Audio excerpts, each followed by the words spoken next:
See?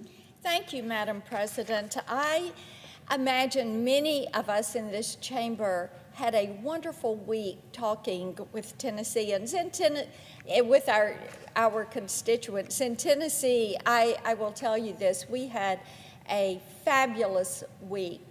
And everywhere I went, whether it was the grocery store or somewhere with the grandchildren, I was hearing from people about the issues that are in front of us, and they're really curious to see what is going to end up happening as we take up issues here in D.C. And I talked with a lot of our county mayors who are quite concerned about what is happening with the American Recovery Act funding and how they're going to be able to use that funding. They're very concerned about the infrastructure bill, and you know, they were really a little bit surprised to find out that so little of the bill actually goes to infrastructure. I think they were really disappointed in that, because what they're interested in is money for roads and bridges and highways and ports and broadband. And we're really disappointed in the emphasis in the bill on mass transit. So what we have realized is that they have a lot of questions. They look around and they say, well, in Washington, you've got a lot of spinning wheels going on and not a lot of forward motion. And I have to agree, because in Washington it does appear that the president and many of my Democrat colleagues are spinning their wheels in the same rut that they were stuck in before the holiday, proving once again that while they understand very little about the economy, they understand even less about where the American people are. Since day one of this administration, the White House has made it clear that governing is not a priority. Governing, working with the House, working with the Senate to find solutions. But instead, this administration is doing all it can to force the country onto a path that the people have said time and again they don't want to travel this path. It's not where they want to go. By all accounts, businesses are at least a year out from a return to normal, which we continue to hear a lot about that. Everybody would like to be back to pre-pandemic normal.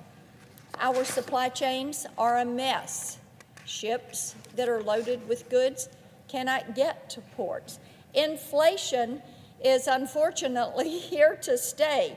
Definitely wasn't transitory, and families are having an increasingly difficult time putting food on the table and gas in the car, because a dollar doesn't go as far as it once went.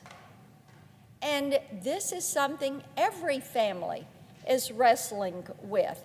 And even with all of this right in front of their faces, my Democratic colleagues are more concerned with how they'll leverage these problems rather than how they're going to solve these problems. What solutions that they have proposed are completely divorced from reality and come loaded with more internal political strife than they're worth. This, of course, is the logical conclusion of a year where consensus took a back seat to the whims of the loudest and most radical leftist wing of the Democratic Party.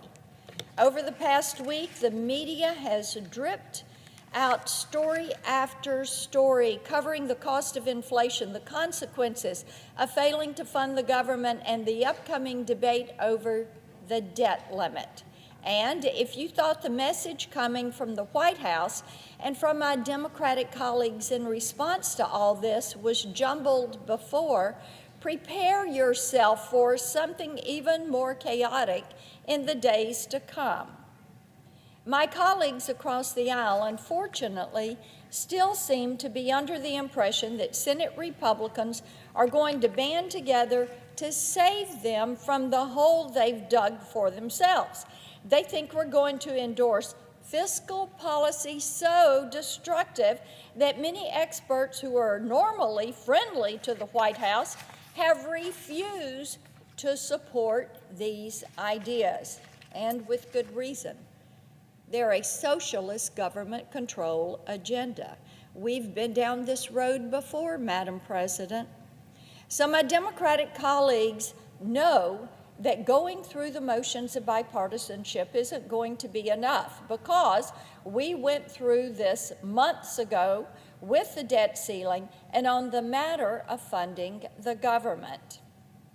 We would have settled all of these issues months ago if the majority had their priorities in line and if they could articulate clearly to the American people what the priorities are, what the problems are, what the challenges are, and bring forward solutions that the American people look at and say, yeah, that makes sense. But that is not what they have done and what they continue to do. And here's the problem with where they are.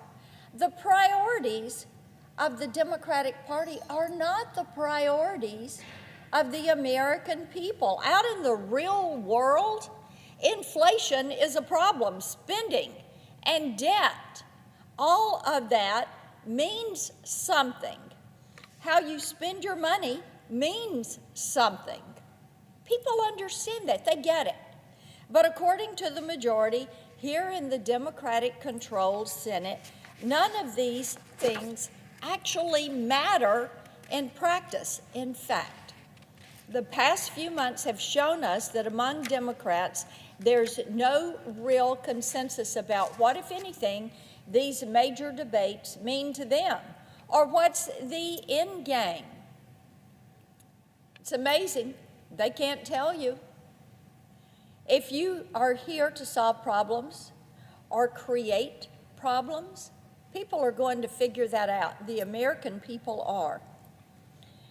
And they know that the question should be, are you here to solve problems or create problems for your political enemies in a way that ensures you are punishing people? Now, that is the question that people are asking. Is the debt limit a legal fiction or a meaningful check on reckless spending? That's a question that we've heard. Is this just something that gets tossed around? Is funding the government part of your duty, or is the appropriations debate just fuel for talking points? I think we know the majority's answers to all of these questions, and I think their answer is probably coming down on the wrong side of where the American people are. Those looking for good faith from the White House are seeming to not find it, nor are they finding any evidence that Democrats in Congress are aware of their moral obligation to be discerning and truthful about how they plan to spend trillions in taxpayer money. There's a reason that the Democrats lied about the cost associated with their massive social spending bill, which reflects the priorities of liberal leftist activists rather than the priorities of the American people.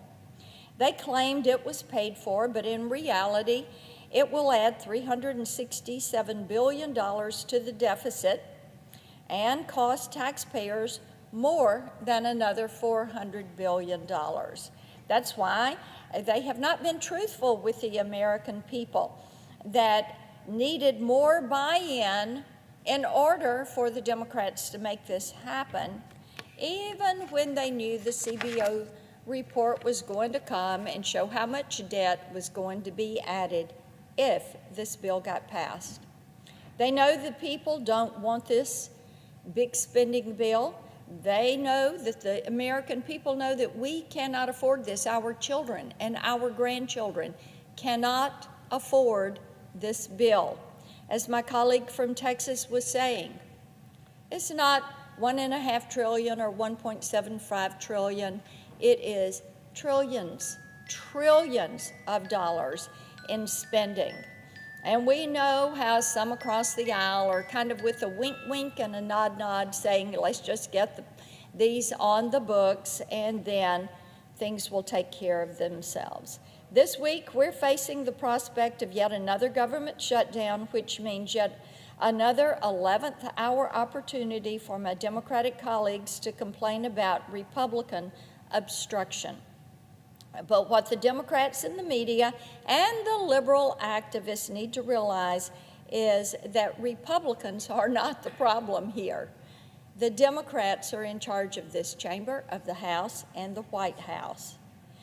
And not even the Democrats in power can agree on how much they want to spend and how they want to spend it. If they had consensus, and if that consensus came from listening to the people that elected them to serve, we wouldn't be staring at the prospect of another government shutdown. No, you'd see Democrats marching to the chamber in lockstep to vote for a continuing resolution that reflects goals that don't change with the news cycle. But there is no consensus. The people driving the ship have lost all sense of direction, and in doing so, they are losing the faith the American people had put in them. In Tennessee, we would say that our friends across the aisle are in the middle of a good old-fashioned come apart, and there's one way and only one way to reverse the damage, and that is to stop worrying about politics and pushing a leftist agenda and start worrying about meeting the needs of the American people, not only today, but the needs of our children and grandchildren. What are we going to do to their hopes and their dreams for living their version of the American dream? So we should agree, no more blame, no more budget gimmicks. Open our eyes to the reality of the situation that we're dealing with. We have a job to do here, and the sooner my Democratic colleagues remember that fact, the sooner they will be able to earn back the faith and the trust of the American people. That is priority number one, and it's time for my colleagues to prove that they understand it. I yield the floor.